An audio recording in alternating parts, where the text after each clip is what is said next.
నా జాకెట్ నాకు ఇచ్చే. పెద్ద జాకెట్ తీసుకో. స్టూపిడ్. ఏంటి సమస్య? కార్తీ, నారాయణ ఇలా రా. రే కార్తీ, నీకేమీ కాలేదుగా? నాకేం కాలేదులే. కార్తీక్ రారా, వచ్చేసావా?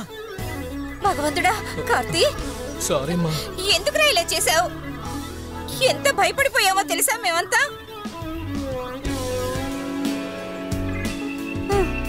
వెళ్ళు. కార్తీక్ ఎక్కడికి వెళ్ళావురా? ఇంతకి తిన్నావా లేదా? ఏమైంది? ఎందుకురా ఇలా చేసావు? ఏడోకే, వాడు తిన్నాడో లేదో తెలీదు. ముందు వెళ్ళి డికాషన్ కాఫీ తీసుకురాపో.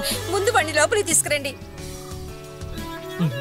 నన్ను క్షమించండి నాన్న. ఏంట్రా బంగారం, పద పద. ఎక్కడికి వెళ్ళొచ్చాడో ఏంటో నా మనవుడు, దిష్టి పడుంటుంది. హాయ్ నాన్నా, I'm back.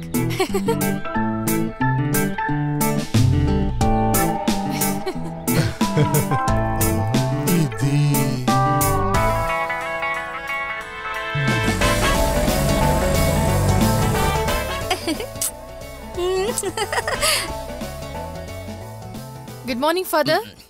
Good morning. Hey, Jill. Hello. Hi. How are you?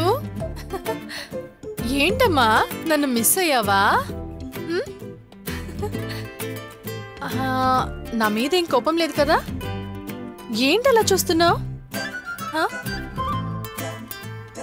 ఎవరు నిన్ను చూసుకోలేదా? కాఫీ ఇవ్వు. కాఫీ? రీటా, ఐస్ క్రీమ్ ఉందా? ఉంది, ఇదిగో తిను.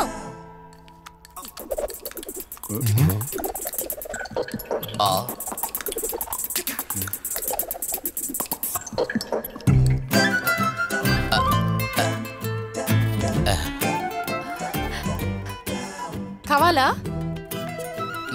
వద్దులే. పెద్ద మనిషి అయిన అమ్మాయి నచ్చిన వాళ్ళతో లేచిపోవడం క్రిస్తు కాలంలోనే జరిగింది. కానీ నాతో చేరి 2 ఫాదరు 3 సిస్టర్స్ ఉన్న ఈ ఊర్లో ఒక అమ్మాయి, అది కాకుండా వేరే మతం వాడితో వినడానికి బాధగా ఉంది. అదంతా వదిలేయండి. అలా వదలడం కుదరదు మాథ్యూ. నీకు వాడు నచ్చితే డైరెక్ట్ గా నాతోనే చెప్పుండొచ్చుగా. నేను వద్దని అంటాననేగా వాడితో నువ్వు వెళ్ళిపోయావు. అప్పుడు అలాగే అనిపించింది. నా ఇష్టాన్ని మీరు పట్టించుకోరని తను అన్నాడు. అప్పుడు మనం లేచిపోదామా అని అడిగాను. తను కూడా ఓకే అన్నాడు, వెళ్ళిపోయాం. Very simple. మరి ఇప్పుడేమైంది? ఇప్పుడు తను నాకు నచ్చలేదు. I hate him. ఒక బిడ్డ పుట్టిన తర్వాత నాకు ఇలాంటి పరిస్థితి రాలేదు కదా, దానికన్నా ఇదే బెటర్ కదా.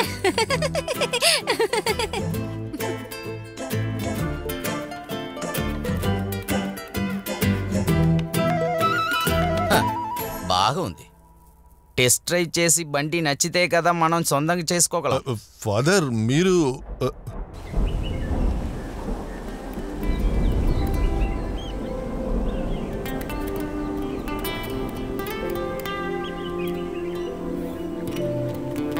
అదెందుకు? Great food. I'm finished. మీరు కంటిన్యూ చేయండి, నేను ఇప్పుడే వస్తాను.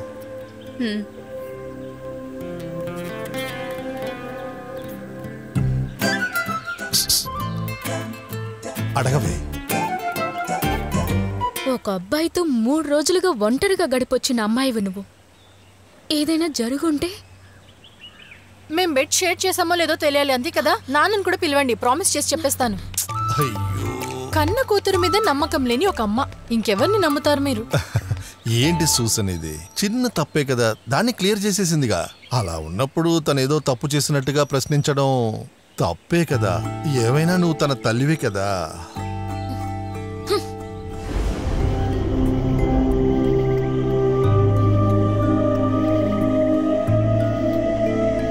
నాన్న కోసమే కదా అలా చెప్పావు?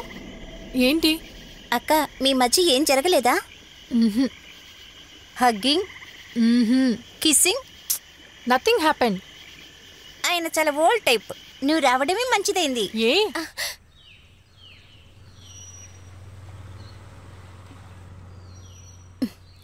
కాఫీ ఏమండి? తను ఒంటరిగా కూర్చుని చాలా బాధపడుతున్నాడు. ఏమీ మాట్లాడడం లేదు. నువ్వు ఇక్కడ కూర్చొని అకౌంట్స్ చూసి సరిపోతుందా? వెళ్ళి వాడితో ఏదైనా మాట్లాడు.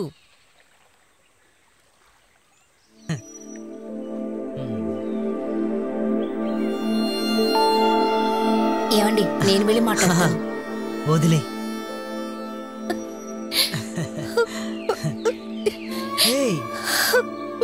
ఏమైంది? వాడు మనసులోనే సతమతమవుతున్నాడు.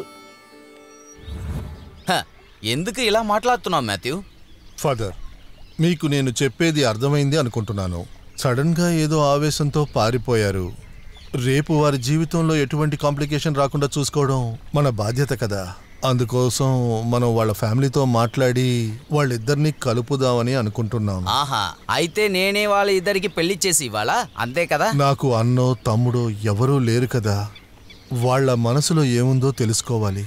మీరు కాస్త నాతో వస్తే.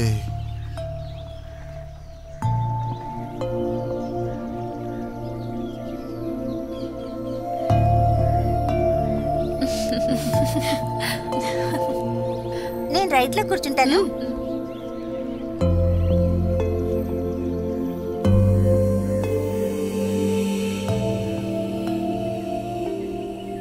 నానా, ఫాదర్తో పాటు మీరు ఎక్కడికి వెళ్ళారు?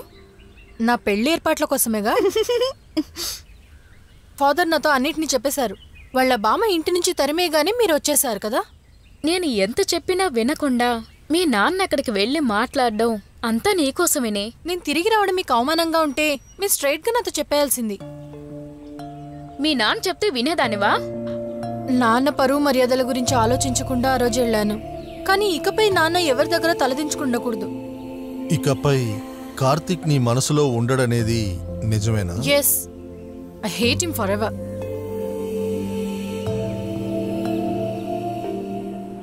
ఏరా కార్తిక్, మాథ్యూస్ వచ్చి మాట్లాడినప్పుడు బామ్మ చాలా భయంకరంగా రియాక్ట్ అయింది.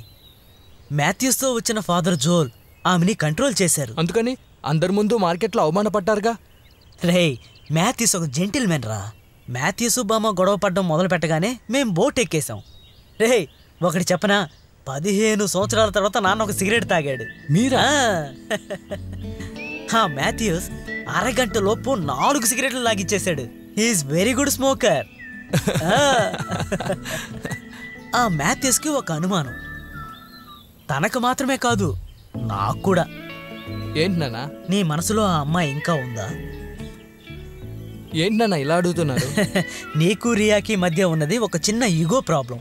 అది క్లియర్ అయ్యాక మళ్ళీ మీరిద్దరూ. నేను చెప్పానుగా, అది ఒట్టి ఇన్ఫాక్షన్ మాత్రమే. ఇక ఆ చాప్టర్ క్లోజ్. రే, చూసావా కోపం వస్తోంది. బంగారం తాగడం ఆపేయడం కోసం మందు తాగుతున్నాడు. మందు తాగేవాడి మనసు, ఓడిపోయిన ప్రేమికుడి మనసు ఒకేలాంటిది. ఏం చెప్పినా గానీ కాంప్రమైజ్ అవ్వదు. దెన్ ప్రెస్టేషన్, కోపం. మనసు అన్నది ఒక గాలిపటం లాంటిది. మనం దాన్ని కంట్రోల్ చేయలేకపోతే ఎగిరెళ్ళిపోతుంది. నా మనసు స్ట్రాంగ్ నాన్న. రొజారియో ఈవెంట్ మేనేజ్మెంట్లో నాకు జాబ్ దొరికింది. Project director post. వెంటనే జాయిన్ అవ్వాలి. నిజంగానా? సూపర్ రా. నాన్న చాలా సంతోషం. సింహం పిల్లవిరా. ఇప్పుడే ఇంటికి వెళ్ళి 2 రౌండ్స్ క్యారమ్స్ ఆడాలి. డన్.